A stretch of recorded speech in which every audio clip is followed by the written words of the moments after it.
Magandang araw sa ating lahat. Bago natin panoorin si Brother Eli Soriano, nakikiusap po ako na mag-like and share sa napapanood ninyong video.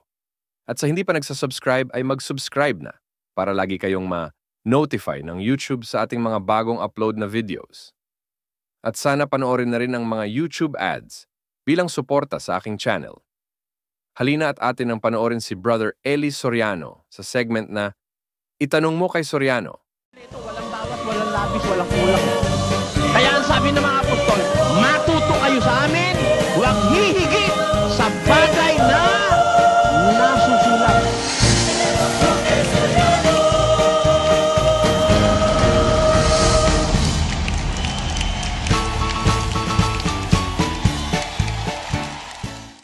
Tungkol po sa ganitong salita. Saan? Ganito pong salita. Kasi may narinig po akong nagsalita sa yung isa pong mga ngaral doon po sa Mandaluyong. Kasi ganito pong salita niya nung matapos na yung pangaral. Sabi niya, mga kapatid, kung may awa ang Diyos, bumalik kayo sa sa Martes uli. Para po sa pagpangunawa ko doon sa yung salitang kung may awa. Kasi question ko po yun, nagtanong po ako, sabi ko, parang mali ho yata yung kung may awa. Kasi nasusulat ng Diyos maawain Hindi po ba? Parang may kahawig po yan dun sa sa Marcos 9, versikulo 22-23. Ganun po Yung Gusto mo sasagutin kita nung tapat kahit magalit ka sa akin? Okay lang po yun sa akin. Okay lang po. Gusto na ako po maliwanagan. Ganito kasi totoo yung ang Diyos maawain. Pero hindi lahat ng tao kinakaawaan ng Diyos. Pakinggan mo kanyang karaktera. At ako'y magkakaloob ng biyaya sa kangino mang aking ibig pagkalooban. At ako'y magmamaawain sa kangino mang aking ibig kaawaan. You cannot interfere with that. Kasi kung sino gusto kong kaawaan, kakaawaan ko. Kung sino gusto kong pagkalooban, pagkakalooban ko. May kaloob siya, maaaring nasa akin pero wala sa'yo. Dapat maintindihan mo yun na meron siyang power. May karapatan siyang magbigay sa akin at sa'yo. Kung ako binigyan niya, huwag kang magagalit. Dapat maintindihan natin na pwede siyang magkaloob sa gusto niyang pagkalooban at pwede siyang maawa sa gusto niyang kaawaan. Selective yun ang ibig sabihin. He deserves the right to be merciful to them whom He wants to show mercy. Pero, hindi sa lahat ng pagkakataon ay naaawa ang Diyos. May darating na panahon hindi na maaawa ang Diyos. Pakinggan mo. 1:24 ng Kawikaan. Pakinggan niyo po. Sapagkat ako'y tumawag at kayo'y tumanggi. Aking iniyunat ang aking kamay at walang makinig. Kundi inyong iniuwi sa wala ang buo kong payo at hindi ninyo inibig ang aking saway. Ako naman ay tatawa sa kaarawan ng inyong kasakunaan. Ako'y manunuya pagka ang inyong takot ay dumarating. Pagka ang iyong takot ay dumarating na parang bagyo at ang inyong kasakunaan ay dumarating na parang ipo-ipo. Pagka ang hirap at hapis ay dumating sa inyo. Kung magkagayoy, tatawag sila sa akin, ngunit hindi ako sasagot. Hahanapin nila akong masikap, ngunit hindi nila ako masusumpungan. Hindi sa lahat ng pagkakataon naaawa ang Diyos. Then, tinutukoy ko po kapatid, yung nagsalita, kasi ang sabi niya po, kung may awa ang Diyos. Kumbaga, parang pinagalilangan niya. Wala akong pakialam doon sa kanya. Sabi mo nga, mali yun kung may awa ang Diyos. Kasi, para ba lumalabas, walang awa ang Diyos, Kasi ganito po kapatid, kasi sa Biblia po, wala pa akong nabasang ganoon at pananalita na kung may awa ang Diyos. Kasi, ang nababasa ko po dyan, ganito, kung luluubin ng Diyos, ganoon, ang salita niya. Tama yun. Hindi naman yun ang kinukonsider ko, yung sinabi mo kaninang tanong mo na, hindi ho ba ang Diyos ka mo maawain? Doon kita sinundan. Gusto ko lang kasi madagdagan yung, alam ko na kasi yung sasabihin mo kapatid alam ko na yun. More or less, naiintindihan ko na yung pupuntahan ng iyong tanong. Kaya gusto ko, sa maliit na panahon, makapag-introduce ako yun, ang bagay na mapag-iisipan mo pa. Iba dun sa nalalaan mo na. Wala namang pagtatalong ang Diyos may awa di ba? Kaya yung salitang kung may awa ang Diyos, lalabas mali yun. Dahil talaga namang may awa ang Diyos Pero the next thing to do and to understand is, sino kinakaawaan niya? Kaya yun ang sinusunod. Kung sa makatwid po, kapatid, yung salitang kung may hahawaan... Mali yun. Mali yun. Salamat po. Rhetorically, grammatically, it may be right, pero rhetorically, it is wrong. Kasi, lagi namang may awa ang Diyos eh. Para sabihin mo kung may awa ang Diyos. Mabuti sabihin mo kung loloobin ng Diyos. Maraming salamat po, kapatid. Salamat din po. Good evening po. Magandang gabi. Ako po ay isang Seventh-day Adventist at isa po sa doktrina namin yung Sabat. Doon po sa Exodus 28, saka sa mga sunod pang talata, nasusulat po doon yung pangingili ng Sabat. Pero meron, halos lahat po na na-encounter namin, nakalipas na raw po yung Sabat. Pero sinasabi po sa Hebreo 4:9, ay may natitira para pong isang Sabat na pamahinga ukol sa bayan ng Diyos. Maari po bang marinig ko po yung ano nyo? Alam mo kasi kapatid, yung sinasabi mong nasa Hebrews chapter 4 verse 9, kung itutuloy mo lang ng kaunti, magkakaroon ng liwanag sa isip mo. Kasi ang sabi ron, may natitira pangang isang pamamahingang Sabat na ukol sa bayan ng Diyos. Ano sabihin nung natitira? Kasi po, ibig sabihin, pag may natira, may tinanggal. Hindi ganon. Hindi ganon. Kasi ganon ang karaniwang pagkaintindi ng tao. May ako, hindi ganon ang aking pakahulugan doon. Kasi yung salitang, may itinira pa ako eh. Hindi ko binigay sa'yo yung itinira ko.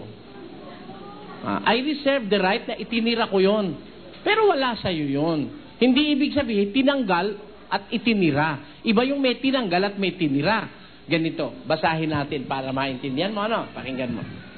Basa, 4:9. May natitira pa ngang isang pamamahingang Sabat ukol sa bayan ng Diyos. Sa bayan ng Diyos, may natitira pa ngang isang ilan?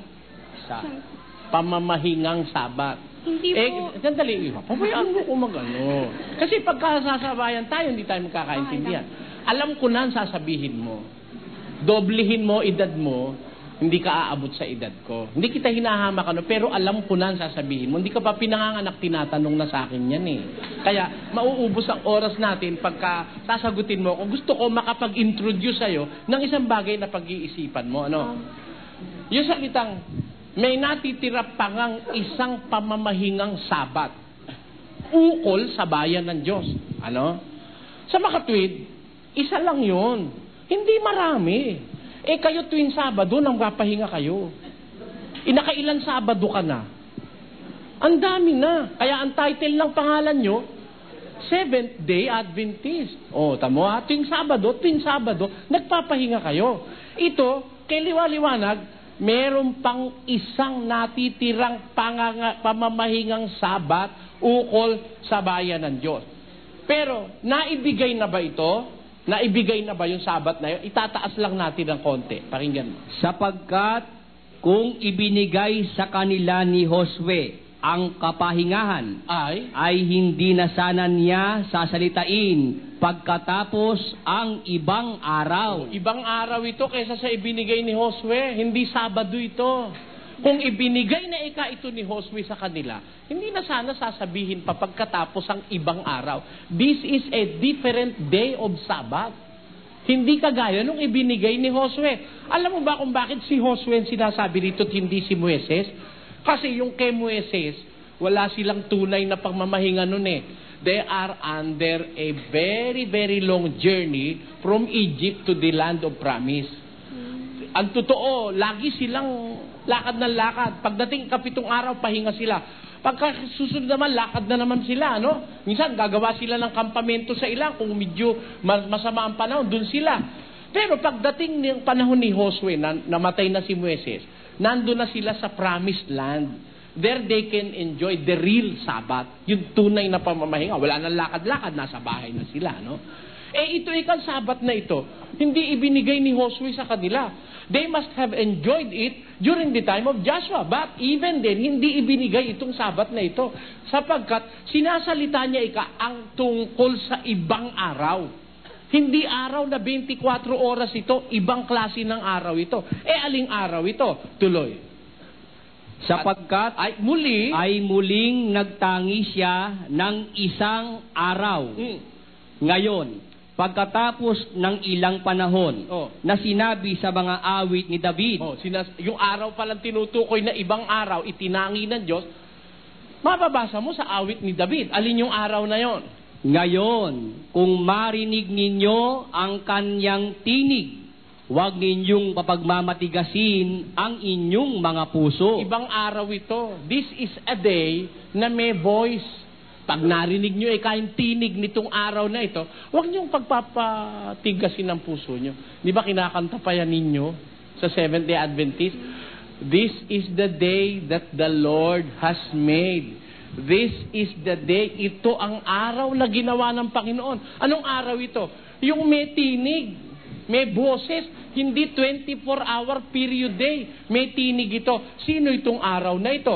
Balikan natin sa awit kung sino yung araw na yon. Ang bato na itinakwil ng nagtayo ng bahay. Sino yon, iha? Yung bato. Alam mo yon kung sino yon. Si Kristo yung bato na yon. Ano sabi? Ulitin mo.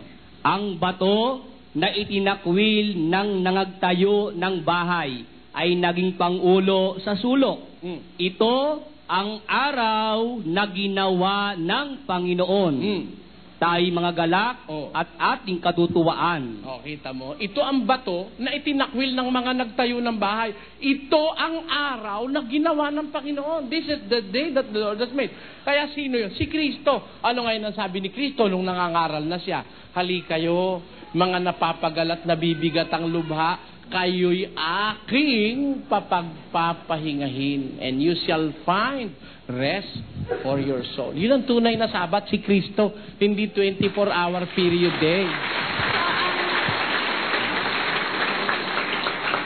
Sige, Iha. Sa panahon po natin ngayon, wala na po yung Sabat na yun. Bale, Wala na yung Sabat sa Israel. Tinan mo mali ang Sabadista sa pagtupad Sa Israel, pag tinutupad nila yung Sabat, huwag kang gagawa ng anumang gawa, bawal magluto. Kayo ba nagluluto pag Sabado? kasi po nung panahon noon, pag nagdidikit ng apoy, kasi mapagod pa po. Hindi. Paano kung may apoy na? Ay, Iha, Kasi po bago pinipilosopya ka lang ng pastor mo na kaya bawal magluto nun, mapapagod ka kakakaskas ng apoy. No. Sa panahon ni Kristo, may mga lampara na, 24 hour a day na, may ano na yun, huwag kang papaloko sa pastor mo. May ano na yun, may sindi. Hindi na kailangan yung panahon ng Stone Age na bago ka makapagparikitik. Ganun ka ng ganun. Ang totoo, sa Israel, merong hindi napapatay na apoy Alam mo ba yung Valley of Hinnom? Yung tapunan ng basura sa Jerusalem, laging may apoy doon. Ang tunay na Sabadista, hindi nagluluto pag Sabado. Kayo nagluluto kayo At ang masumpungan, lumabag sa Sabat, sabi ng Diyos, pabatuhin hanggang sa mamatay. Kayo ba may napatay na sa inyo? Wala pa. Hindi nyo sinusunod talaga yung Sabat. Kaya, hindi posible ngayong panahon yan yung Sabat na yan. At ang totoo, ang ospital ng Sabadista, bukas kahit Sabado. Di ba? Yun ang hirap. Kung susunod ka na walang kapintasan. Pagpahinga talaga, Sabado, walang gawa. Kaya pati nurse, pati doktor, dapat tigil lahat ng trabaho. Bakit bukas ang ospital nyo pag Sabado? Kasi po, ang turo po sa amin, sangayon po sa banal na kasulatan, nung nga pong may mahulog na tupa sa balon. Kailan yon? Kinuha po. Kailan yon? Sa panahon ni Kristo yon. Panahon ni Kristo yon, na ginawa na niya ang bagong batas, hindi na yung dating batas. Kaya ngayon, sa panahon ni Kristo, pwede ka talang gumawa ng trabaho sa araw ng Sabat. Kaya magkaiba doon sa unang original na Sabat. Kasi sa unang Sabat, ni magsalita ka ng wika, bawal yung mga members nyo ba, pagka mag-asawa, nagsisiping ba sila pag Sabat? Sa Biblia, bawal. Kita mo? Kaya, kung strict to the rule of the Sabat, maraming mapapatay na Pilipino. Kung talagang i-strictuhan natin ang batas ng Pangilin Sabat. Ang kaso nangyayari sa inyo, Sabat, naglalakad din kayo. Ba't ka ako naglalakad? Pupunta naman kami sa kapilya, pakialam mo. Ang sabi sa akin, sinabi ron, huwag kang lalabas ng bahay. Huwag kang magpapaningas ng apoy. Huwag kang lalabas ng bahay. Paano ngayon yun? Yun ang Sabat na totoo, Sabat. Sana po hindi makaano sa inyo yung tanong ko, gusto ko lang. Hindi At ako'y natutuwang itinanong mo dahil nagkakaroon ako ng opportunity na magkaroon ka ng panibagong iisipin. That day of Sabbath was reserved for the people of God. And we will enjoy that in the New Jerusalem. Nandun ang tunay na kapahingahan. Wala na ikang lungkot, wala nang hirap, wala nang hapis, wala nang kamatayan. Ang lahat ng bagay ng una, naparam na. Yun ang tunay na Sabat. Thank you po. Maraming salamat sa inyo. Magandang gabi ho sa inyo. Magandang gabi po. Ako ay isang born-again Christian na taga Birangonan, Rizal. Ako ay mayroong dalawang katanungan para sa inyo. Sige po. Ang unang-una ho ay tungkol ho sa inyo personally. Hindi nyo na itatanong noon kung kayo'y nasa Channel 13 pa, ay napapanood ko na kayo at ako yung nagkaroon ng interest na sa mga aral na itinuturo ninyo. Salamat po. Ngunit mayroon lamang ho akong napuna sa inyong pagsasalita. Na sa tuwing kayo ho'y nagagalit at may inaatake, kayo ho'y nakakapagmura. Meron ho ako kasing nabasa na talata sa Efeso at sa Tito na nagsasabi na pagbawalan mo sila magsalita ng masama kanino man. So isa ho yun sa katanungan ko na bakit ho kayo nakapagmumura samantalang meron naman din ho pinagbabawal.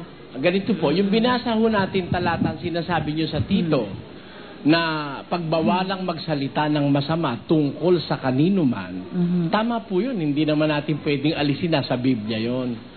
Ano po ba ibig sabihin ng pagsasalita ng masama sa kanino man? Pag ang sinasabi mo ho, hindi totoo para dun sa tao, masama yun. Halimbawa, bibigyan kayo halimbawa. Sabi ko halimbawa, magnanakaw ka. Hindi ka naman magnanakaw, nagsasalita ako ng masama laban sa'yo. Pero kung talaga ka hong magnanakaw at sinasabi kong magnanakaw ka, hindi ho masamang salita yun. Sinasabi ko lang ang totoo. Pakinggan nyo. Siyang nagsasabi sa masama, ikaw ay matuwid. Susumpain siya ng mga bayan. Ayun. Yun ikang nagsasabi sa masama na matuwid siya, masama na, sasabihin mo pang matuwid, kasumpa-sumpa ka. Tuloy. Igalang ang pagkatao ng masama ay hindi mabuti. Masama siya, may ginagawa siyang masama, igagalang mo pa. Hindi mabuti yon. Kaya kung ano yung ginagawa niya, yun ang dapat mong sabihin tungkol sa kanya. 12. Pakinggan nyo. Ito'y sinabi nga niya, hindi sapagkat ipinagmamalasakit niya ang mga dukha, kundi sapagkat siya'y magnanakaw at yamang nasa kanya ang supot, ay kinukuha niya ang doon ay inilalagay. Si ano po, si San Juan, ang may sabi nito, si Judas ika magnanakaw. Masama ho ba yung magnanakaw? Kayo ho humatol sa inyong konsyensya, masama po ba yung magnanakaw? Masama po o hindi? Masama. Ba't sinabi ni San Juan yung kay Judas? Kung masama yun. Apostol yun, mas marunong sa akin ho yun eh. Ba't niya sinabi yun? Kasi alam niya, hindi naman masama yung salitang magnanakaw eh. Yung kinauukulan nun ng masama. Ha? Kaya kung sabihin mo man yun doon sa kinauukulan, okay lang. Halimbawa, si Maria Magdalena, halimbawa, sinabi natin, masamang babae. Pinapasama ba natin si Maria Magdalena? Hindi. Talagang masama siyang babae. Nang siya'y magbalik loob, saka lang siya hinugasan ng Diyos. Ganun po. Kaya kung at saka yung sinasabi nyo, ako'y nagmumura, no? Tinatandaan ko sa buhay ko kahit kailan, hindi ako nagmumura eh. Papaliwanag ko sa inyo. Ang nagmumura, the root word implies mura. Belittling a person. Pagmumura. Paghamak sa kapwa. Hindi ko ginagawa kahit kailan sa buhay ko eh. Na ikaw mamaliitin kita, mumurahin kita. Hindi. Yung iba siguro, hindi alam yung salitang pagmumura. Kung ano yung pagmumura. Ayun. Siguro, ang pagmumura, meron ako nakitang ina yung anak niya, galit na galit siya sa anak niya, pinipingot siya nanay nun. Siguro, yun ang pagmumura, no? Pero halimbawa, sinabi ko, yung pastor na yun, nataranta. Ha? tarantado. Hindi ako nagmumura. Sinasabi ko lang kung ano naging kalagayan niya. Kung alin yung totoo para sa kanya. Yung pastor na yun, mandaraya. Yung pastor na yun, walang hiya. Sinabi ko halimbawang ganon. Nabasa ko kasi sa Biblia, kaya ko nasabi. Yung ba pagsasalita ng masama sa kapwa, kung ganon, lalabas pati mga apostol, lumalabag dun sa batas na yun. Dahil sila man nagsasalita, sabi pa nga ni San Pablo, ikaw na mapagpaimbabaw, pinaputim pader, tulis at magnanakaw, lahi ng mga demonyo. Pero mas mabibigat yun. Masama ba yun o hindi? Masama yun eh. Pero sinasabi lang nila sa kinauukulan. Pakinggan nyo. Salitang sinalita sa kaukulan ay gaya ng mga mansanang ginto sa mga bilaong pilak. Ayun, yung salita na kung sinasalita sa kaukulan, gaya ng mansanas na ginto sa bilaong pilak. Napakahalaga na yung salita iukol sa kaukulan. It is of value. Halimbawa, sabi ko, mabait na asawa. Yang misis mo, mabait na asawa. Talagang mabait. It is of great value. Pero tinuturotot ka na, sabi ko pa, mabait ang misis mo. Ginagago kita nun. Ayun. Yun ang masamang salita. Kung minsan hindi ho natin alam kung paano i-differentiate yung salitang masama at yung salitang mabuti. Yung salitang kinauukulan ng pinagsasabihan mo, hindi po kailanman masama yun. Yung paghahayag ng totoo. Yan po ang dapat nyo maintindihan. Isang tanong na lang ho. Sige po. Kasi may nabanggit ho kayo kanina na talagang itatanong ko rin ngayon.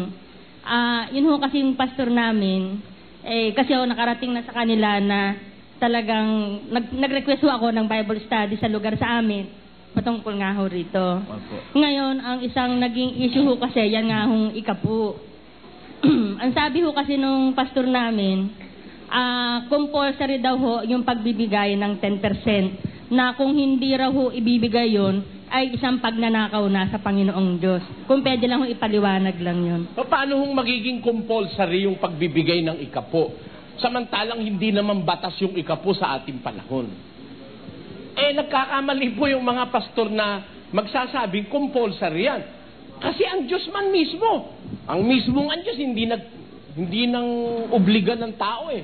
Meron ba tayo mababasa sa Biblia na ang Diyos inobliga ang tao? Gusto nga niya kusa eh. Alam niyo, mas gustong-gusto ng Diyos yung kusa kang nananalangin, kusa kang naglilingkod, kusa kang gumagawa ng mabuti, kusa kang nagpapahinod. Uno ng Isaias, ganito po nakasulat doon. Kung kayo'y magkusa at mangagmasunurin, kayo'y magsisikain ng buti ng lupain. 1:19 ng Isaias. Kung kayo'y magkukusa, sabi niya, at magmamasunurin. Isipin nyo, pagkatapos sasabihin mo ngayon compulsory. Bakit sinasabing compulsory? Baka may motibo. Para malaki koleksyon siguro. Baka lang naman. Kaya sasabihin, tatakutin ka pa eh. Ang hindi magbigay, magnanakaw. Ninanakawan ng Diyos. May impyerno yung magnanakaw. Kaya, ang diretso mo, pag wala kang pang-ikapo, impyerno. Hindi yung ganun ang sinasabi sa kasulatan, mga kababayan. Kundi, ang sabi sa kasulatan, hindi tayo tutol na ang ikapo, batas ng Diyos sa panahon ng mga Israelita. Pero pagdating sa panahong Kristiyano, hindi ikapo ang batas. Pakinggan nyo sa 9:7 ng 2 Korinto. Magbigay ang bawat isa ayon sa ipinasya ng kanyang puso. Detyo, kusa ito. Magbibigay ang bawat isa ayon sa ipinasya ng kanyang puso. Tuloy. Huwag mabigat sa loob o dahil sa kailangan, sapagkat iniibig ng Diyos ang nagbibigay na masaya. Ayun, magbibigay ayon sa pasya ng puso, masaya pa eh. Masaya. Magbigay ayon sa pasya ng puso, pusong masaya. A cheerful giver, coming from a cheerful heart. Yun ang gusto ng Diyos. Ikapu ba yun? Yun ang nasa bagong tipan. Hindi po ikapu yun. Kusang puso mo yun, kusang loob mo yun, ibibigay mo. Ayon sa pasya ng puso mo.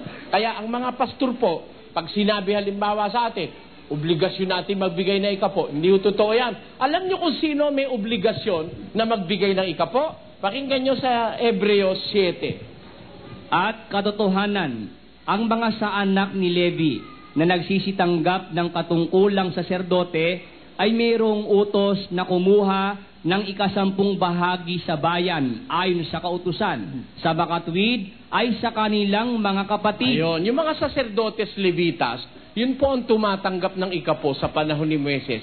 Kinukuha yun sa mga kapatid nila sa bayan. Ayun. Ang may obligasyong magbigay, yung bayan noong una na Israel. At ang pinagbibigyan, mga saserdotes Levitas. Ngayon, pagka natanggap ng saserdotes Levitas yung 10, alam nyo ba, mayroong bahagi nung 10, a tenth of the tenth, itatago nila yon tapos iaalay sa Diyos. Oh, yung mga pastor ngayon, mayroon bang ibinibigay sa alay na sinusunog para yung 10 ng 10 susunugin ba nila? Hindi, kanila lahat eh. Pakinggan nyo sa Levitico. Bukod dito'y sasalitain mo sa mga Levita at sasabihin mo sa kanila, pagkuha ninyo sa mga anak ni Israel ng 10 bahagi na aking ibinigay sa inyo mula sa kanila na inyong pinakamana, ay inyong ihahandog nga na pinakahandog na itinaas sa Panginoon, ang 10 bahagi ng 10 bahagi. Kita nyo po? Yung 10 bahagi na tinanggap ng mga sacerdotes Levita, yung 10% of all collections from tithes, yun po, iahandog naman nila, itinaas na handog sa Diyos. Yung mga pastor ba ngayon gumagawa ng gano'n? Hindi po yata eh. Wala naman tayong inaatake, basta meron lang tayo nalalamang gano'n na sa Biblia. Kaya po, sa panahon natin, hindi yan ang batas. Ang batas, pagbibigay ng kusang palo ayon sa pasya ng puso. Yun ho ang nakasulat sa Biblia. Salamat po. Maraming salamat din po. Magandang gabi po. Magandang gabi po.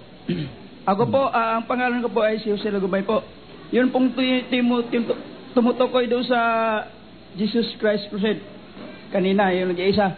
Pero ang katotohanan po, 5 kongregasyon na po ang naaniban ko. Ang sabi kanina po, masama ba ho bang magsaliksik pala? Masama ba magsaliksik? Utos ho yun eh, utos ng Diyos yun. Kasi kanina po na ako'y dumating, ang sabi sa akin, anong reliyon ko raw? Ang sabi, ang tanong ko, marami na akong inaniban, palipat-lipat ka. Masama ho bang lumipat? Hindi. Ayun, salamat po. Pagka po magaling sa mali, pupundipat ka sa tama. Kaya nga po ako naririto upang gusto ko itanong sa inyo, yung nais kong itanong sa inyo. Sige po. Ang pangalan po ng Ama, ang katotohanan ay 4 letters lang po. Sa Hebreo, ano po? Di ba po? Tetragrammaton. Ano po ang pangalan ng anak sa Hebreo po? Ang pangalan? Ang anak po tinatawag sa maraming pangalan sa Hebreo. Tinatawag siyang Yahshua. Tinatawag siyang Yahshua. Tinatawag siyang Messiah. Marami ho siyang katawagan sa Hebreo. Emmanuel. Bago ko po itanong yon, nais ko pong ipabasa natin yung 1 Santiago, 1:17 ng Santiago. Para ang nakasulat po ron, bawat mabuting kaloob, bawat sakdal na pagbibigay, pawang buhat sa itaas, bumababang mula sa Ama ng mga ilaw, na walang pagbabago ni anino man ang pag-iiba't iba. Yun po ang katanungan po ganito, bakit po nauwi sa pangalang Hesukristo yung pangalang Yahshua? Kung ang bawat kaloob na mula sa taas ay walang pagbabago. Wala naman yung pagbabago yun eh. Hindi, bakit po nauwi sa pangalang Hesukristo? Hindi naman yung nagbago nun eh.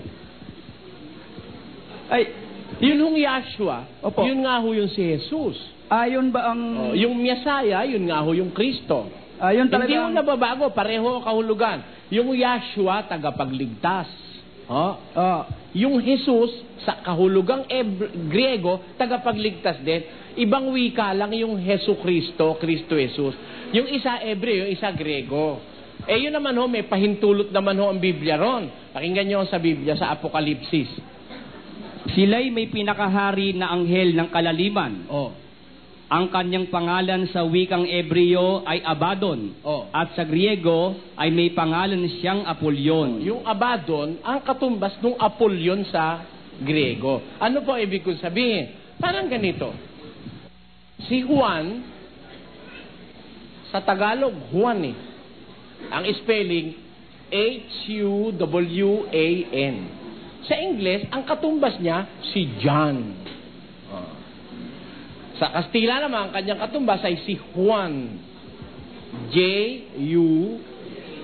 H-U-A-N. Juan. Yun din yun. Pareho po. Hindi nagbago yun. Sige po. Ito po, pangalawa kong katanungan po. Sa kanino pong pangalan na dapat ang tao ay bautismuhan? Ay, sabi po sa Biblia, ang tao dapat masakop ng pangalan ng Ama, ng Anak, at saka ng Espiritu Santo. Sa madalit sabi po, bautismuhan ang tao sa pangalan ng Ama, ng Anak, at ng Espiritu Santo. Ano po ang pangalan ng Ama, ng Anak, at ng Espiritu Santo? Ang Ama, dahil sinabi, pangalan daw ng Ama, pangalan ng Anak, at ng Espiritu Santo. Sa makatod, may hinihingi na pangalan. Gaya na po halimbawa, pangalan ng... pangalan ng lolo mo, pangalan ng lola mo, pangalan ng tatay mo. Para rin yung pangalan ni Jesus, sa pangalan ni Jesus. O ang pangalan niya, Jesus, sa pangalan ni Jesus. O para sinabi, dinadakip kita sa pangalan ng batas. Ano pangalan ni ka ng batas? Di batas. So sa pangalan ni Jesus, ano ba pangalan ni Jesus? Di Jesus. O di ba? O ngayon, sa pangalan ng Ama, yung Ama, pangalan yun Pakinggan nyo.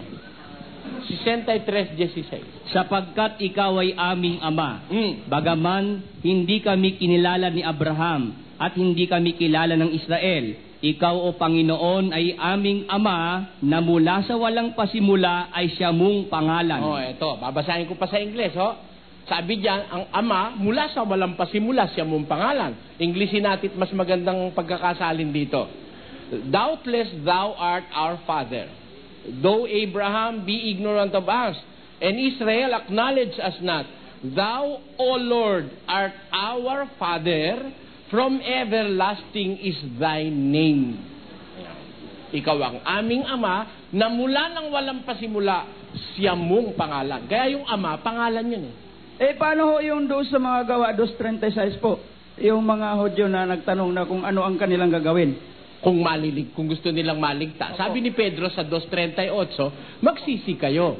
Magbautismo ang bawat isa sa inyo sa pangalan ni Hesukristo sa ikapagpapatawad ng inyong mga kasalanan.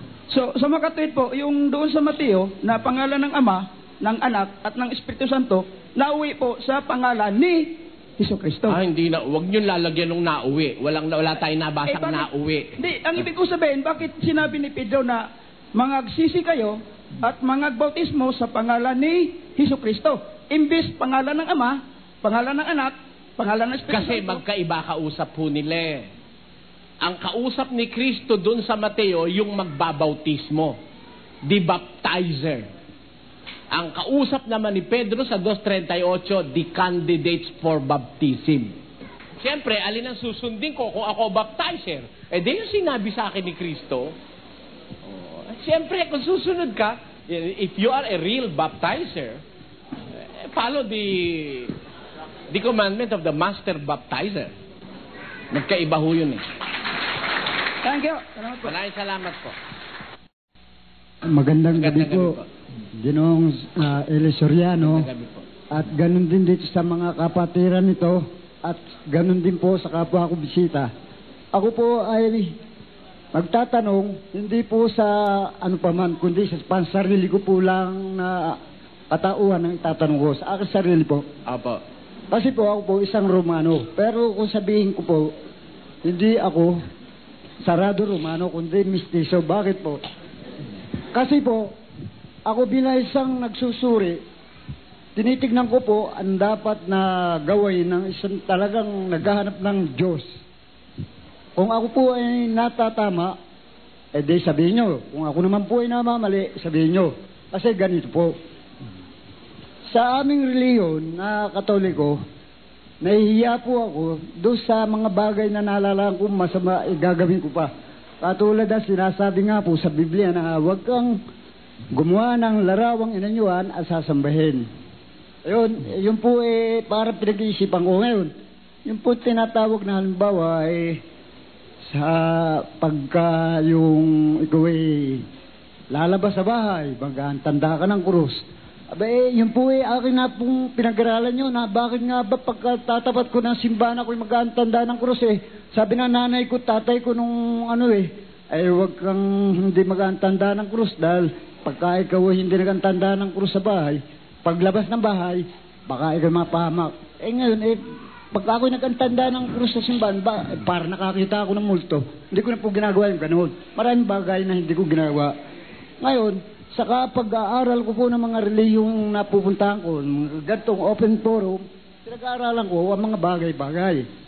Ngayon, hanggang sa parang nawalan ako ng tiwala sa mga relihiyon.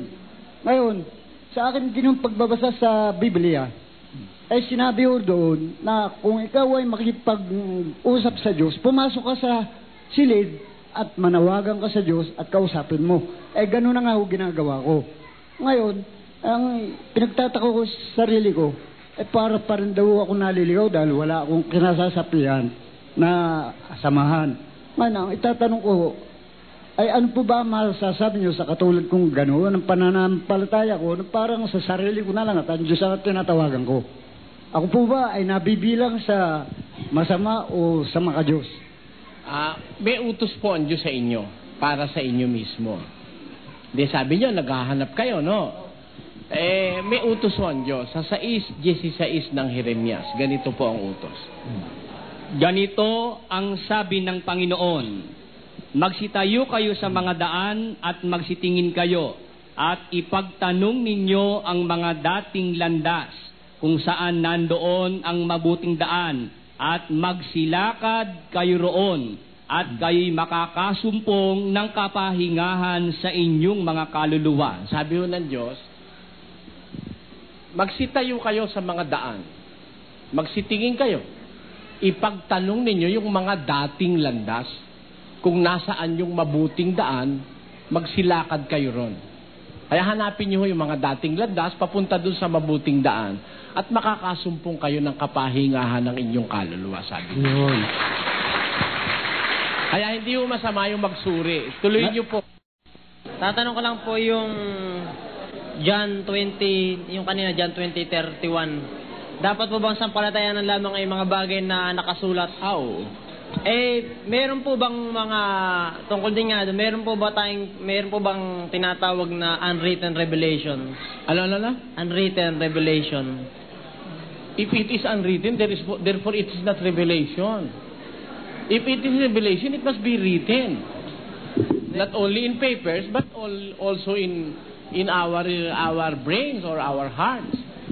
There is no such thing as an unwritten revelation. Wala naman sa Biblia. Kaya nga ang strict regulation ng Biblia, kung ano yung nakasulat, doon ka lang dapat magbatay 4:6 ng unang Korinto. Ang mga bagay ngang ito, mga kapatid, ay inianyo ko sa halimbawa sa aking sarili at kay Apolos dahil sa inyo, upang sa amin ay mga tuto kayo na huwag magsihigit sa mga bagay na nangasusulat. Matuto kayo, huwag hihigit sa nakasulat. There are unwritten truths. Tama yon. Truths that are not intended to be revealed. Kaya hindi mo pwedeng tawagin yun na unwritten revelation. Kasi, pagka-revelation, it is revealed.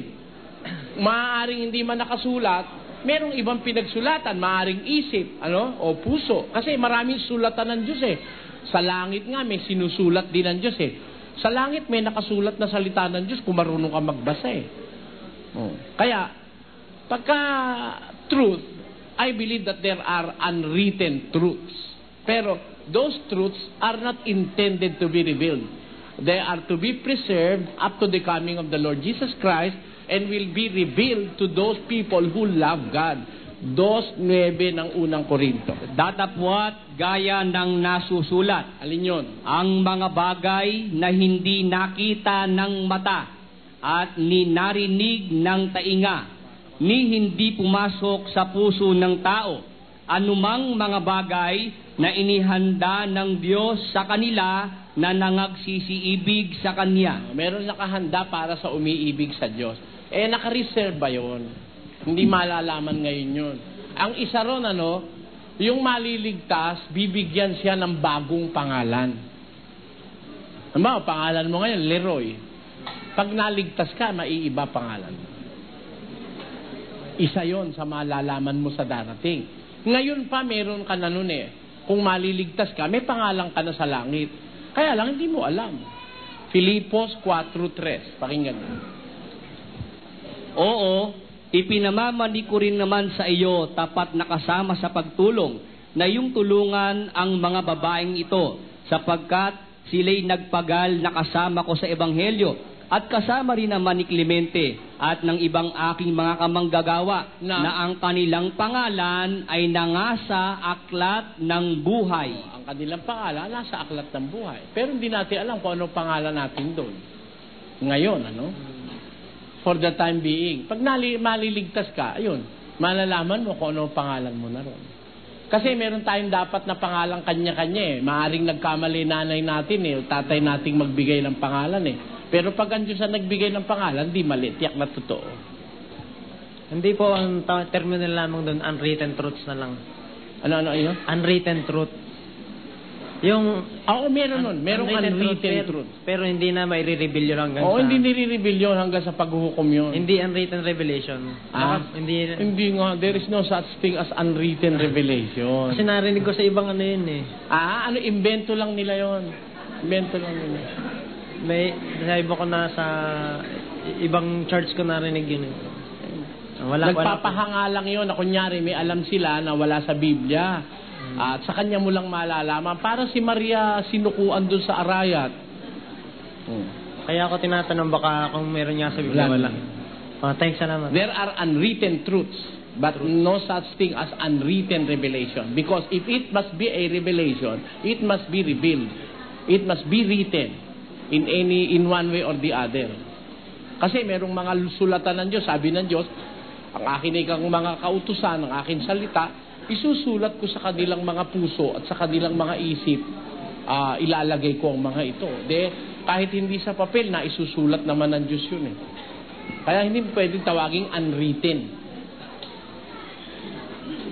Salamat po. Salamat din. Good evening po, Brother Eli. Kasi po ako lumaki sa isang pamilya na meron po kami mga rebulto sa bahay. So, sa pag-a-attend ko po ng mga ganito, para po nalinawan ako na hindi nga po dapat manalangin sa mga katulad na rebultong ganito. Ang tanong ko lang po, paano ko po yun matatanggal sa bahay namin na walang fear na magagalit sa akin ang Diyos? Dahil doon po ako lumaki. Nananalangin sa ganon. After all, you don't have to fear when you don't have to fear when you are obeying God. Alam nyo, ang pinanggagalingan ng fear, lahat ng fear is because of the existing of an almighty being. Yun ang pinanggagalingan ng lahat ng fear eh. Dahil meron hong isang makapangyarihang hindi mo po pwedeng takasan. Doon ho dapat mag-emanate ang lahat ng fear na nararamdaman ng isang tao.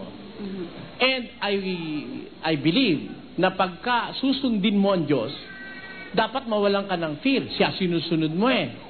And sabi ho ng Diyos, yun ay kang mga ginawa ng kamay ng mga tao, susunugin nyo. Kasi po sa Katoliko, parang very sacred. Hindi ho tayo basta... Hindi, baka sabihin, Katoliko pinag-uusapan lang natin. Hindi.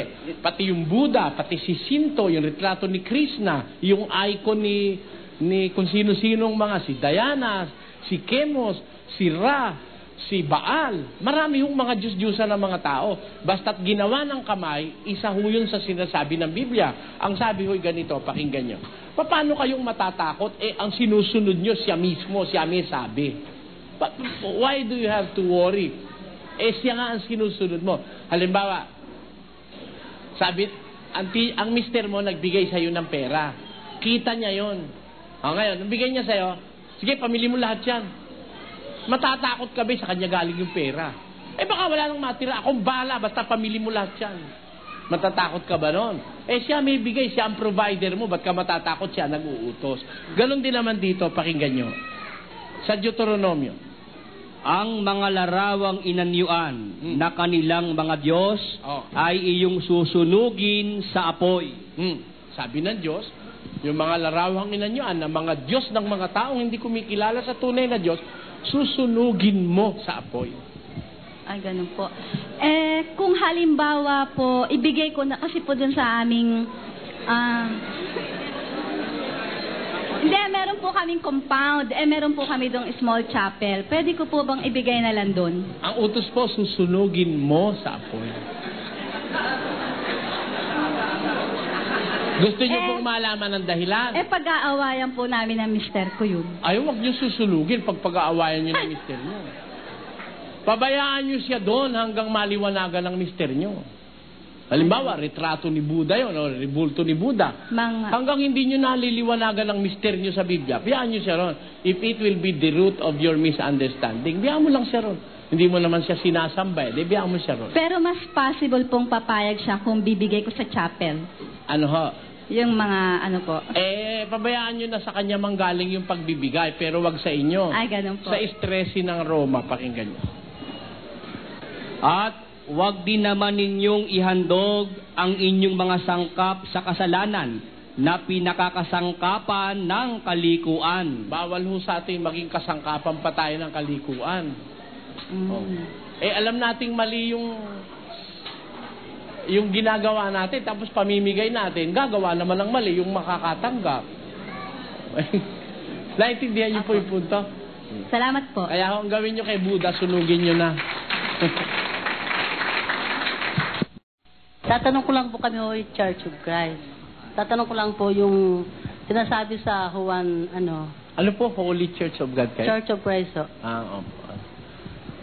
Ang tanong ko lang doon na, kasi kami bautismo na rin doon, 1983. Ngayon, nung kami dati Katoliko kami. Sinabi naman nyo ang ng mga Katoliko, wala sa Ngayon, bago ako dyan sa relay na yan, nagbasa muna ako ng Bible. Ngayon, ang tanong ko, ang sabi sa Juan na yung mga tupa na wala sa kanyang kulungan, sino po yung mga yung tupang yun? Kasi ang sa amin naman, nakakilala na kami ng katotohanan. Mula nung kami makakilala ng katotohanan, kami ngay Katoliko, sa Katoliko nga ho, yung kusari-sari ang aming sinasampalatayanan, yung aming dinadasalan. Nung ako'y mabautismo kami sa Church of Christ, para doon ako na ng katotohanan. Ngayon, ang tanong ko nga kung alin yung tupa na wala sa kanyang kulungan. Tignan nyo, basahin natin yung 10:16. At mayroon akong ibang mga tupa na hindi sa kulungang ito. Sila'y kailangan din namang dalhin ko at kanilang diringgin ang aking tinig, at sila'y magiging isang kawan at magkakaroon ng isang pastor. Yun yung tinutukoy ni Jesus na mga tupa, wala pa sa kulungang ito. Kasi nung panahong nandito siya sa lupa, may kulungan May mga tupa na siya noon, kasama na yung mga unang Kristiyano noon, mga San Pedro, sila San Pablo, napasok na yon. Pero meron siya tinutukoy na wala pa sa kulungan. Ibig sabihin, yung darating na panahon sa hinaharap, hindi pa napapasok sa kulungan. Pero dadalhin ko rin sila. Papasok din. Magiging isang kawan. Sino po nga yun? Dahil ang pagkakaano ko doon nga kami sa aming nakaunawa ng katotohanan din. Pero mula nung marinig ko ang inyong sa TV, parang na kami na porsige na makaano sa Bible exposing nga. Ganito po yon. Kasi sabi niya, di wala pa sa kulungan. Dadalhin. Ibig sabihin, tumutukoy siya nung panghinaharap na pangyayari. Sino-sino yung mga yon? Tingnan ho, sa 2:39 ng gawa ng mga apostol. Sapagkat sa inyo ang pangako. Sa Israel, doon nag-umpisa yung aral ng Diyos sa Jerusalem At sa inyong mga anak. Ayun. Ang pangako sa Israel, tapos sa mga anak nila, tapos at sa lahat ng nangasa malayo, maging ilan man ang tawagin ng Panginoon nating Diyos sa Kanya. Yun sinutukoy ng mga bandang wala pa noon, yung mga nasa malayo. Sa inyong pangako, sa inyong mga anak, at sa lahat ng nasa malayo, maging ilan man ang tawagin ng Panginoon nating Diyos sa kanila. Yun ang mga tatawagin pa sa malayo. Ano ho yung ibig sabihin ng malayo? Sa Biblia. Pakinggan nyo ho sa unang Hari 8, ganito ating mababasa. At bukod dito'y tungkol sa taga-ibang lupa na hindi sa iyong bayang Israel pagka siya'y magbubuhat sa isang malayong lupain. Yun ho, tinutukoy naman gagaling sa malayo, yung hindi taga-Israelita, hindi taga-Israel. Magbubuhat sa isang malayong lupain, hindi sa Israel. Kaya ho tayo kasama ron. Dahil ho, malayo tayo sa Israel, hindi tayo Israelita.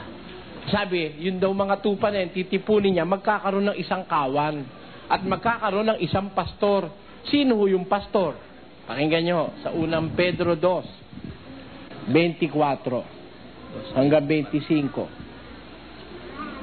Na siya rin ang nagdala ng ating mga kasalanan sa kanyang katawan sa ibabaw ng kahoy upang pagkamatay natin sa mga kasalanan ay mga buhay tayo sa katwiran na dahil sa kanyang mga sugat ay nangagsigaling kayo at sapagkat kayo'y gaya ng mga tupang nangaliligaw. Tatapwat ngayon ay nangabalik kayo sa pastor at obispo ng inyong mga kaluluwa. Yun. Parang mga taong tupang naliligaw na bumalik sa pastor at obispo ng ating kaluluwa. Sino yung pastor? Si Kristo. Siya nagdala ng ating kasalanan sa ibabaw ng kahoy. Ayon. Sino ho ba yung nagdala ng kasalanan natin sa ibabaw ng kahoy? Si Kristo. Siya ang ipinako sa krus na kahoy. Tapos, siya ang ating pastor at obispo. Yung iba, nung mabasa yung 16 ng Juan, yun daw isang pastor doon, si Manalo raw yun. Mali po yun. Alam nyo kung bakit? Yung isang pastor na tinutuko, yung pastor na magdadala ng ating kasalanan. Yun ang si Kristo.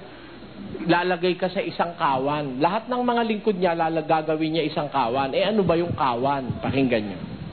20:28. Ingatan ninyo ang inyong sarili at ang buong kawan na sa kanila'y ginawa kayo ng Espiritu Santo na mga obispo upang pakanin ninyo ang iglesia ng Diyos na binili niya ng kanyang sariling dugo. Ang kawan po yun ng iglesia. Iglesia na binili niya ng kanyang sariling dugo. Yan po. Kaya po, ang tupa, yung mga taong maaanib dun sa iglesia. Sino po yung iglesia? Sino po yung... Sa ating panahong ito? Yun ang mga tinawag ng Diyos. Ang sabi, tinawag Sabi ho, tinawag. Ang pagkakasabi ho ron, sa inyong pangako, sa inyong mga anak, at sa lahat ng mga nasa malayo, maging ilan man ang tawagin ng Panginoon nating Diyos. Sino ho ba yung mga tinatawag? Pakinggan nyo, unang Korinto 1:1-2.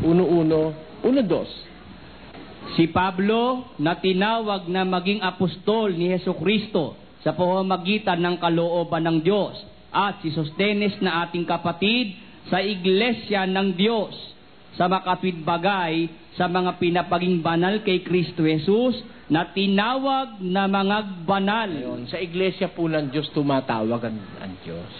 Sige po, salamat. Salamat po. Yun po ang tatandaan nyo. Pag ang Diyos ang tumawag, sa iglesia ng Diyos tinatawag. Good evening po. Dangab po. Brother Eddie, tatanong ko lang sana yung Jeremiah 23:23. Jeremiah 23:23. Basahin natin. Ako bagay Diyos lamang sa malapit, sabi ng Panginoon, at hindi Diyos sa malayo. Yun ang nakasulat sa talagang salin. At miski sa English na King James, ito ang sinasabi, basahin ko ha. Sa yung Good News Bible, maling-mali ang pagkakasalin doon 23 and 23. Ang sabi rito, Am I a God at hand, said the Lord, and not a God afar off? Can any hide himself in secret places that I shall not see him, said the Lord? Do not I fill the heavens and the earth, said the Lord? Yun ang pagkakasalin dito. Doon sa ibig mo sabihin doon sa magandang balita Biblia, nakalagay doon God is everywhere Mali yun. Tiyak na mali yun. Alam mo kung ba't mali? Kasi sabi ng Biblia ang Diyos nasa langit Pagka ang Diyos, kahit saan nandoon, hindi mo siya pwedeng lagyan ng direksyon. If God is everywhere, walang direksyon kang maituturong nandoon ang Diyos. Pero yung glory ng Diyos, talagang pwede yun everywhere. The glory of God can penetrate even the deepest part of the universe. Yung kanyang glory. Pero yung kanyang being, nasa langit yun. Kaya sabi, manalangin kayo ng ganito, Ama namin, nasa langit ka. Hindi nasa kahit saan. Ngayon, pag nakabasa ka ng Biblia na kahit saan daw nandun ng Diyos, malinsalin yun. Ang katunayan, yung magandang balita Biblia, yan paraphrase version yan They do not employ the word-for-word translation, but they translate it in accordance with the understanding of the translator. Ginagamit nila yung sarili nilang salita, hindi yung original na Griego at Hebreo salita ang kanilang itinatranslate. Kaya malaking diferensya yun. Yung anong edad po ba dapat bautismo yung nasa iglesia na ng Diyos? Pag sumasampalataya, nasa pananampalataya yun. Kami, may binobotismo kami. Kung minsan, 16 anyos, sumasampalataya na. Hindi pwede 12, ganun. Ewan ko, hindi pa ako nagbobotismo ng 12. Wala pang masyadong... Kumbaga, hindi pa stable ang isip nun, Hindi pa masyadong... Yung sa, kasi sa INC, dun kasi ako nag-aaral sa New Era. Sa New Era? May 10 utos dun yung parang ganun. Tapos, nadoktrinahan din ako ron Tapos, sino ba yung tinutukoy ng mga hirang? Yung mga hirang. Di ba ililigaw pati yung mga hirang? May hirang ang Diyos. God's elect, ang sabi ron. Ang tinutukoy ng mga hirang sa Biblia, 15:19 ng Juan. Kung kayo'y taga-sanglibutan, ay iibigin ng sanglibutan ng kanyang sarili. Ngunit sapagkat kayo'y hindi taga-sanglibutan, kundi kayo'y hinirang ko sa sanglibutan, kaya napopot sa inyo ang sanglibutan. Ang hinirang na tinatawag, yung mga taong hindi kadiwa ng sanlibutan. Yun ang mga hinirang. Pakinggan mo sa unang Juan 2:15. Huwag ninyong ibigin ang sanglibutan, ni ang mga bagay na nasa sanglibutan. Kung ang sino man ay umiibig sa sanglibutan, ay wala sa kanya ang pag-ibig ng Ama. Sapagkat ang lahat na nangasa sanglibutan, ang masamang pita ng laman, at ang masamang pita ng mga mata, at ang kapalaluan sa buhay, ay hindi mula sa Ama, kundi sa sanglibutan. Ang mga hinirang, hindi umiibig sa sanlibutan. Yung masamang pita ng mata, masamang pita ng laman. Kaya makikita mo yung mga hinirang, hindi mahilig dun sa ganon. Kung ano-anong mga kasama ang kalayawan, ganon. Yung mga hirang, may iba silang kaligayahan. 14:17 ng Roma. Sapagkat ang kaharian ng Diyos ay hindi ang pagkain at ang pag-inom, kundi ang katwiran at ang kapayapaan at ang kagalakan sa Espiritu Santo. Ayun, ang kaharian ng Diyos, ang paghahari ng Diyos sa tao, hindi yung kain, inom, kundi ang katwiran, ang kapayapaan at ang kagalakan sa Espiritu Santo. Yung mga hinirang ang kanilang ligaya, yung sa aral, sa Espiritu. Hindi ang ligaya nila, disco, sugal, sine, hindi yun. Kaya kahirang iba sila sa sanlibutan. Ilan po talaga yung mga utos? Utos? Naku, marami hindi mabibilang. Maraming utos. Alam mo kung bakit? Hindi, yung na lang po, paliwanag na lang po yung wag lalaban sa pamamahala. Kasi kasampuho yun sa Wag lalaban sa pamamahala ng iglesia nila. Siguro. Ayun. Yun isa sa mga aral ng Iglesia ni Cristo, bawal lumaban sa pamamahala. Tama naman yun, in fairness to them, Kasi kung may namamahala sa iglesia, palagay mo, totoo yung iglesia, ba't mo naman lalabanan? Ang batas, pasasakop ka. Kaya lang, pagkamali, lalabanan mo. Pagka tama, bawal labanan. Pero pag mali, lalabanan mo. Pakinggan mo, sa 6:12 ng Efeso. Sapagkat ang aming pakikilaban ay hindi laban sa laman at dugo, kundi laban sa mga pamunuan, laban sa mga kapangyarihan, laban sa mga namamahala ng kadilimang ito sa sanglibutan. Laban dun sa pamamahala ng masama. Ang mga apostol, lumalaban sila sa maling pamamahala. Paano nyo, ba't yung Diyos hindi omniscient? Yung Diyos? Omniscient? Sabi nyo. Ano ba ibig sabihin ng omniscient iyo sa pagkakilala? Sa may, darating, parang ganun. Parang, ano ba? Hindi ko, yung omniscient, yung, di ba may omnipotent, omniscient, may, Unang-una, wala sa Biblia yung salitang omniscient, Wala. Yung all-knowing na sinasabi. Omnisciente, Alam niya lahat, ikaw, mag-isip ka. Kung lahat ng bagay alam ng Diyos, Alam niya lahat. Alam ba niya na si Satanas ay gagawa ng masama? Dapat ang sagot mo, oo. Di ba? Alam niya eh. Lahat alam niya eh. Alam niya, si Satanas magre-rebelde sa kanya, Ba't niya ginawa? Nonsense, lalabas nonsense. Alam niya na pala si Satanas magre-rebelde, manggugulo, maraming taong mapapahamak. Ba't ginawa pa niya? Kung halimbawa, alam na niya mapapahamak si Adan. Ba't sinabi niya kay Adan, huwag kang kakain? Alam niya naman pala kakainin talaga ni Adan. Ganito yon, para maintindihan mo stand namin, Ang Diyos, alam niya ang hinaharap.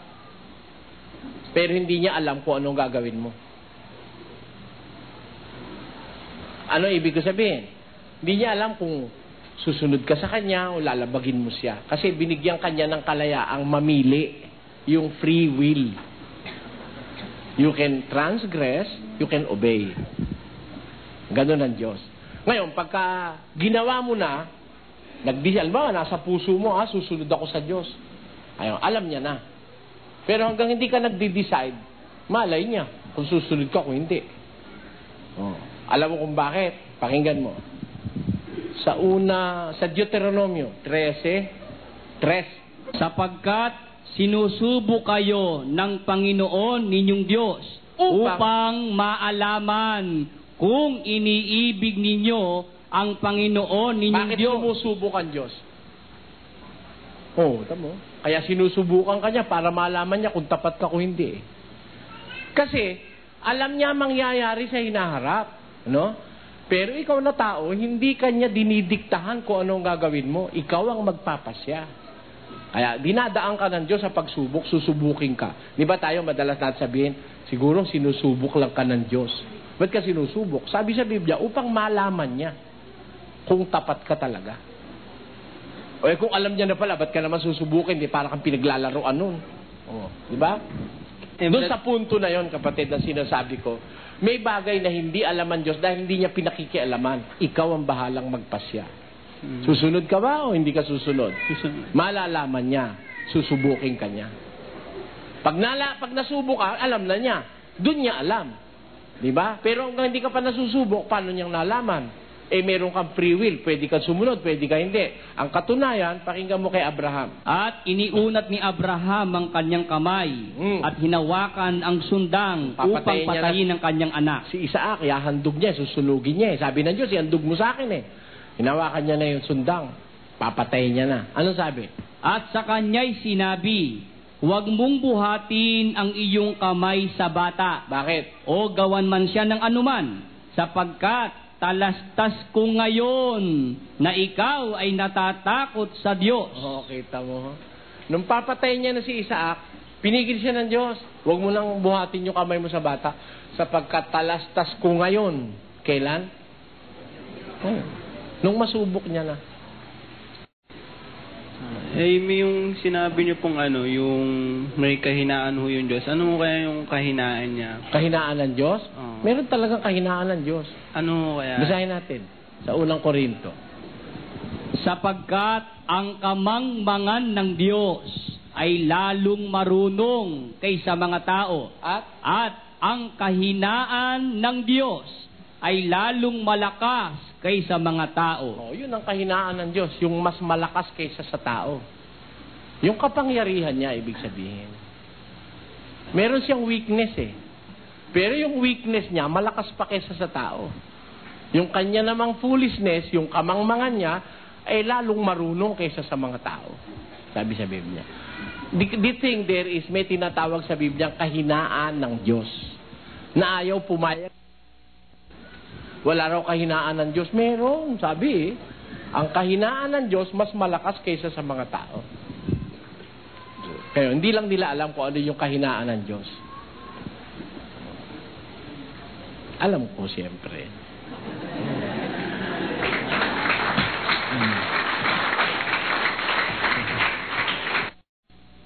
Tatanong ko lang po sana yung tungkol po sa paghuhugas po ng kasalanan. Kasi po yung tungkol po dun sa pagtanggap ko po dun sa tinapay na walang libatura po.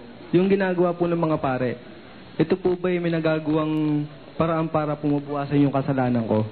Tukal po yung mananampalataya po ko. Hindi. Hingi po ko tatanggap ka nun para mabawasan ang kasalanan mo? Apo. Dapat nga tanggapin mo yon nang wala kang kasalanan. Ganun po ba yan? Oo. Kasi pagka tinanggap mo yun, may kasalanan ka, hindi mo pwedeng matanggap. Pakinggan mo, sa unang Korinto.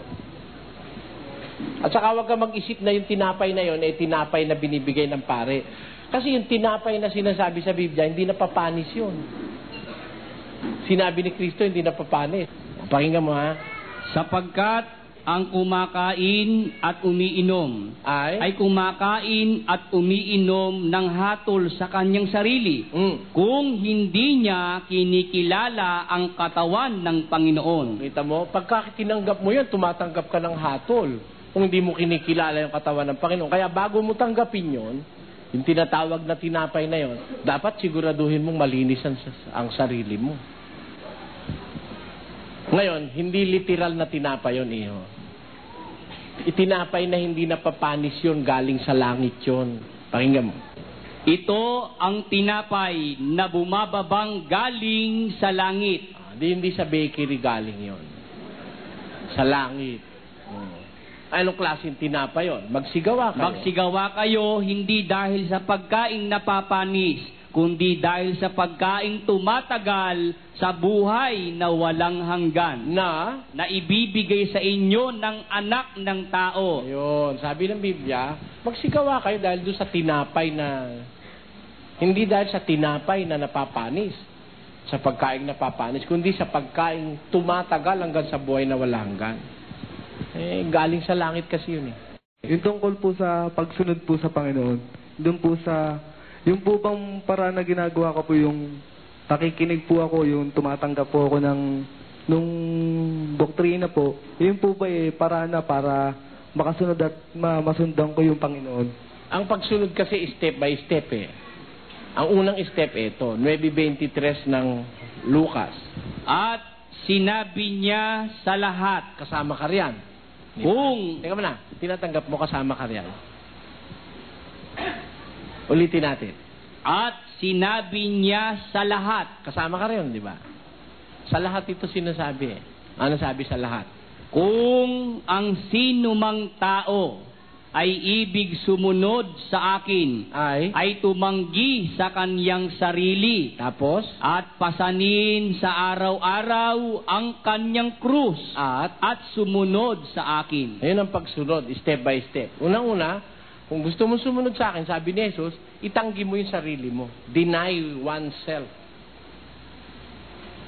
Yung sarili, itatanggi. Tapos, kukunin mo yung krus, papasanin mo araw-araw. Tapos, susunod siya sa akin. Ayun. Yun ang instruction ng susundin na si Kristo. Ang pangunahin, itanggi sarili.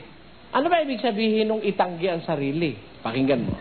Sa 3 na iliko ang matwid ng tao sa harap ng mukha ng kataas-taasan. Yung sariling matwid, yung isip mong sarili, pakikakilala mong sarili mong kukuro-kuro, sarili mong paniniwala, sarili mong haka-haka, tatabi mo muna yon.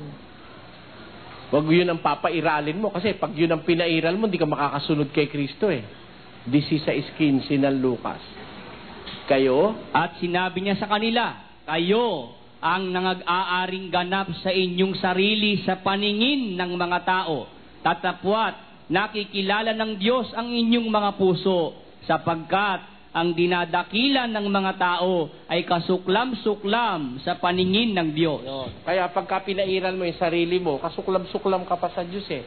Kahit nadakilain ka pa ng tao. Kaya ang unang-unang gagawin ng isang susunod, yung sarili mo, i-deny mo. Yung mga hilig mo, mga sarili mong gusto, tatabi mo muna yon. Tapos, papasanin mo yung krus. Alin yung krus na papasanin mo? 11 ng Mateo. Magsiparito sa akin kayong lahat na nangapapagal at nangabibigat ang lubha, at kayo aking papagpapahingahin. Pasanin ninyo ang aking pamatok at mag-aral kayo sa akin, sapagkat ako'y maamo at mapagpakumbabang puso, at masusumpungan ninyo ang kapahingahan ng inyong mga kaluluwa, sapagkat malambot ang aking pamatok at magaan ang aking pasan. Yung ipinapapasan na krus, magaang na malambot pa. Papasanin mo yun araw-araw. Nung mabasa ito ng mga Katoliko, nagkumuha ng krus na kahoy. At kung pasanin, minsan lang sa taon. Pagkamahal na araw. Ito, araw-araw ipinapapasan. Pero hindi kahoy ito dahil ito, magaang na, malambot pa. Alin ba yung ipinapapasan ni Kristo na magaang at saka malambot? Alin ba yung magaang? Pakinggan mo sa unang Juan 5:3. Sapagkat ito ang pag-ibig sa Diyos, na ating tuparin ang Kanyang mga utos, at ang Kanyang mga utos ay hindi mabibigat. Ang magaang yung utos. Yun ang papasanin mo yung utos eh. Ang katunayan sa 6:2 ng Galacia. Magdalahan kayo ng mga pasanin ng isa't isa, at tuparin ninyong gayon ang kautusan ni Kristo. Ayun. Kaya yung krus na papasanin, simbolismo ng utos. Dalahin nyo yung pasan ng isa't isa, tuparin nyo ang kautusan ni Kristo. Ang pasan na dadalhin natin araw-araw na krus, yung utos. Ay araw-araw, susunod ka sa utos, ang ibig sabihin. Susunod ka kay Kristo araw-araw sa utos niya. Hindi ang ibig sabihin, magdadala ka ng krus hanggang sa opisina, nagmamakinilya ka, may daladala kang krus na ganun. O kaya halimbawa, ikaw driver, daladala mo dun yung krus dun sa jeep mo o sa taxi. Hindi ganun. Ulitin natin. 9:23. At sinabi niya sa lahat, alin yun? Kung ang sino mang tao ay ibig sumunod sa akin, ay tumanggi sa kanyang sarili. Tinanggihan mo na yung sarili mo. Ayaw, inalis mo na yung sabong, yung sugal, yung pambababae mo, inalis mo na lahat. Tapos, at pasanin sa araw-araw ang kanyang krus. Kita mo, may papasanin ka araw-araw, ang krus, ha? Tapos, at sumunod sa akin. Paano ka makakasunod kay Kristo? Kung pasan-pasan mo yung krus niya, yun ang kanyang kautusan. Pagka yung utos niya sinusunod mo, makakasunod ka sa kanya. Dahil siya may utos nun eh. Yun na ibig sabihin. Sige po, magandang gabi po. Maraming salamat din. Magandang gabi. Salamat po. Alin po ba nito ang tamang bautismo? Yung doon sa Matthew o yung doon sa Gawa? Iisa ho yun. Iisa ho yun. Kasi sa Biblia ho may tinatawag iglesia ng mga banal. May iglesia ng mga panganay, iglesia ng mga hintil, iglesia ni Kristo, iglesia ng Diyos kay Kristo Jesus, iglesia ng Panginoon. Ilan yun? Iisa ho yun. Ang bautismo sa Biblia, iisa. Parehong tama yung sinasabi. Hindi lang ho naintindihan ng oneness yun. Katulad nga po yung sinasabi, pag hindi ka nabautismo sa pangalan ni Yesu Kristo, parang bali ba yung doon, parang mali yung sa inutos ng Panginoon. Doon sa Matthew. Yun ho ang bunga ng polluted interpretation ng isang tao. Kasi, Sa Biblia ho, 4:4 ng Efeso, isa lang ang bautismo. Kaya lahat ng mababasa mo na yon, it conforms only to one baptism. Iisa ang bautismo. Yun ho, pareho yun. Hindi magkakaiba yun. Dahil ang nagturo nun, pareho si Kristo eh. Ayun na nga po eh. Ang nagturo ho kay Pedro, si Kristo. Si Kristo may sabi dun sa Mateo. Si Pedro naman ang may sabi dun sa Gawa. O pwede ba naman magkakakontra yung dalawa? Pareho sila ng maestro. Hindi ho po pwede yun. Nililito lang tayo ng mga one. Pero dito po sa inyong, dito sa inyong samahan, ang binabautis mo, ano po? Yung sa macho o yung sa mga gawa? Aba, siyempre yung kumpleto.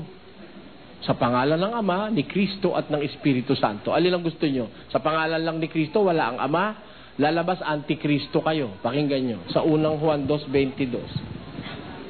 Sino ang sinungaling kundi ang tumatanggi na si Jesus ay siyang Kristo?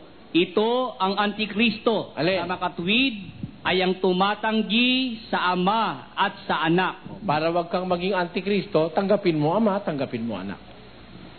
Ang antikristo, ang tumatanggi sa Ama at saka sa Anak. Dalawa yan eh. Mag-ama yan eh. Mula sa umpisa, mag-ama na eh. Pagkatas, pagdating sa bautismo, pasosolo mo kay Kristo. Kalukuhan yun. Hindi mo pwede. Pati nga bindisyon eh. Kung mambindisyon si Pablo, tanggapin niyo ang biyaya na mula sa Diyos Ama, sa Panginoong Hesukristo at sa Espiritu Santo. Pati bindisyon apostolika, 3 eh. Tapos ngayon gagawin niyo, isa lang. Mali yun. Kami ho sa kumpleto kami. Sa kumpleto? Mangyari. Magandang gabi po. Gabi po.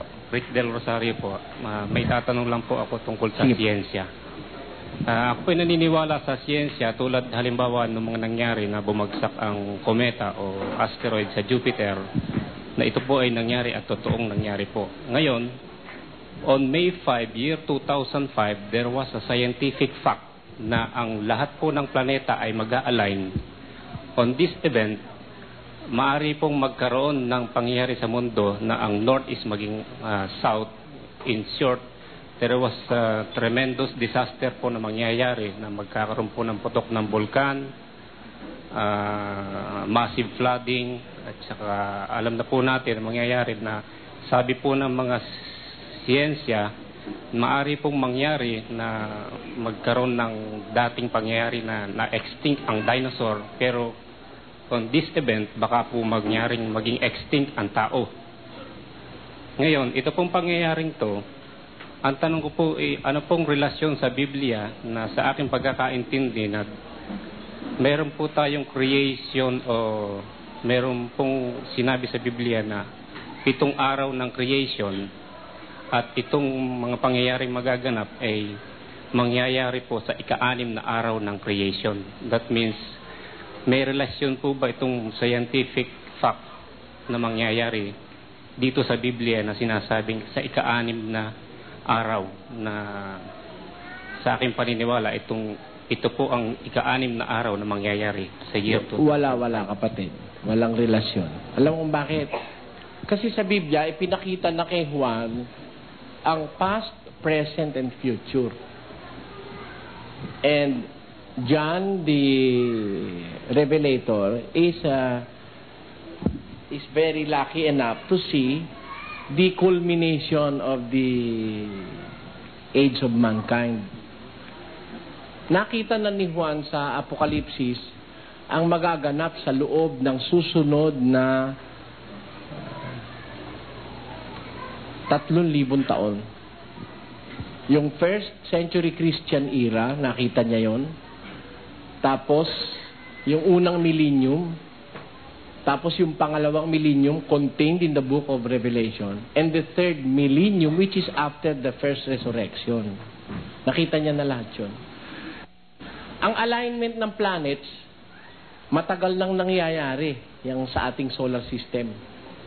Pero, there is no scientific proof that in every time that the planets by their movement na nag-align, meron nga ganong catastrophe nangyari. Wala. In fact, kung merong mga recorded catastrophe on the earth, yung malalaking catastrophe, kagaya ng pagputok ng Krakatoa east of Java. Nangyari yan in a time na hindi naka-align ng mga planets.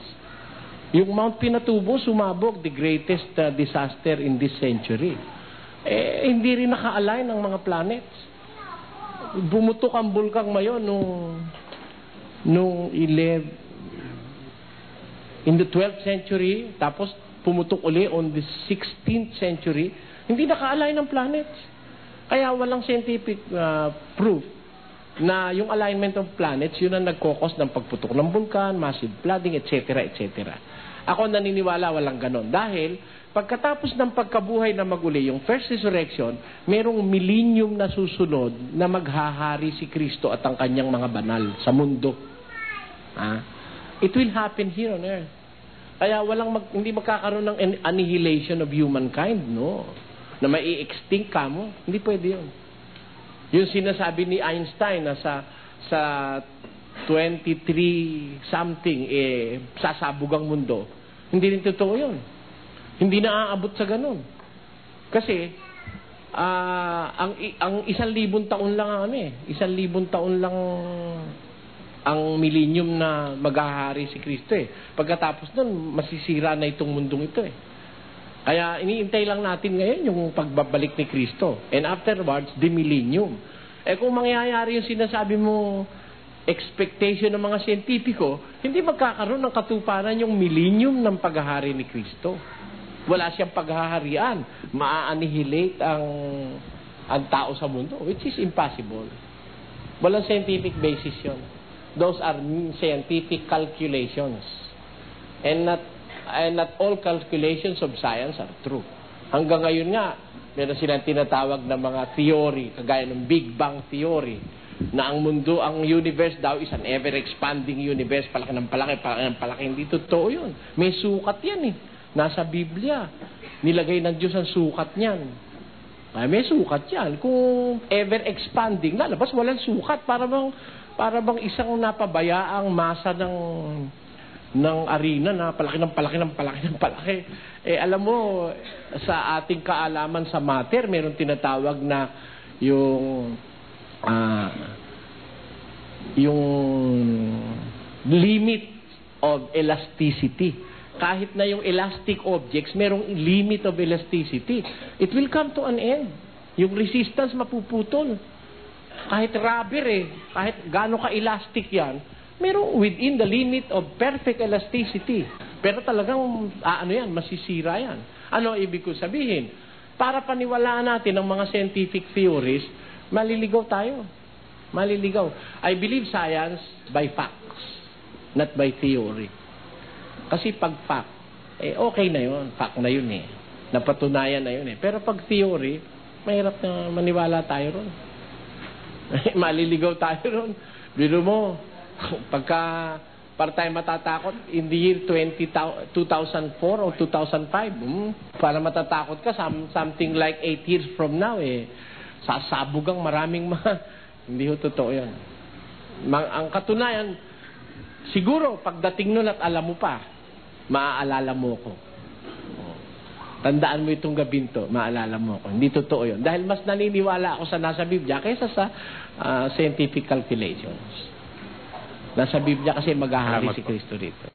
Meron po tayong nakikita sa talata na tungkol dito po sa hell na sinasabi na in the original scripture, ang hell is translated as English, pero sa original scripture is Hades or Gehenna or Tartaro. Kung sasabihin po natin na sa original scripture is ito ang libingan, halimbawa po yung Hades. Sa isang banda po, kung tatawagin po natin isang libingan ang Hades na tinranslate po sa English na hell, di po ba magiging tawagin natin na si Jesus ay nagpunta rin sa hell at tayo lahat po ay pupunta sa hell? In that sense. Kasi yung Gehenna, it is a place in Jerusalem, yung parang slope ng walled city of Jerusalem, yung Gehenna, doon itinatapon ang mga basura.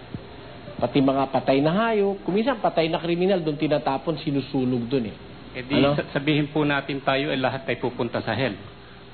In the sense na kung anghel na tinutukoy ay yung Hades o yung Sheol sa Hebreo, no? Hades yun sa Greek, Sheol sa Hebreo, which means grave. Yung libingan. Libingan, pinaglilibingan sa tao. Pero, hindi lahat ng hell sa Biblia ay libingan. Yun ang pagkakamali ng saksi ni Jehovah. Kung mayroong isang kahulugan ng hell na libingan o Hades, lahat na nang mabasa nilang hell, libingan na. Ito ba, libingan ba ito? Pakinggan mo. Sa Santiago 3. At ang dilay isang apoy, at ang sanglibutan ng kasamaan sa ating mga sangkap ay dili-ibat ang dila na nakakahawa sa buong katawan at pinagningas ang gulong ng katalagahan at ang dilay pinagniningas ng impyerno. Meron dila ng tao, nag-aapoy, matinding galit, matindihan sama ng loob sa kapwa. Yun daw dila na yung pinagniningas ng impyerno. Libingan ba nagpapaningas dun sa dila? Kaya hindi lahat ng impyerno sa Biblia, libingan. Ang isang kahulugan ng impyerno ay libingan. Pero hindi lahat ng impyerno sa Biblia ay libingan. Merong impyerno sa Biblia, may apoy. Yung libingan, wala namang apoy yun . At ang apoy doon, hindi pa namamatay, sabi. Pati uod, hindi namamatay. Kaya sabi niya, pagka ang kanan mong mata makakapagpatisod sa'yo, dukitin mo. Mabuti pang mapunta ka sa buhay ng kulang ang isang sangkap ng katawan mo, kaysa buo nga ang katawan mo, mapunta ka naman sa impyerno. Pagka ibig sabihin doon libingan, walang logic yung sinabi ni Kristo. Anyway, with or without your eyes, you will be going down to Hades o sa libingan. Pero ibang impyerno ito. Dahil ito, impyernong kapahamakan. Dahil mabuti pang maalis na yung isa mong mata, mapunta ka lang sa buhay. Kaysa buo naman yung katawan, mapupunta ka naman sa impyerno. Sapagkat damnation yung larawan ng isa. Hindi necessaryong libingan yun. Otherwise, mangyayari, nonsense yung sinabi ni Kristo. Kasi alisin mo't hindi, pupunta ka rin lang sa libingan. Diba? Nakuha mo yung punto ko ron, kapatid. Salamat po. Salamat din sa iyo, kapatid.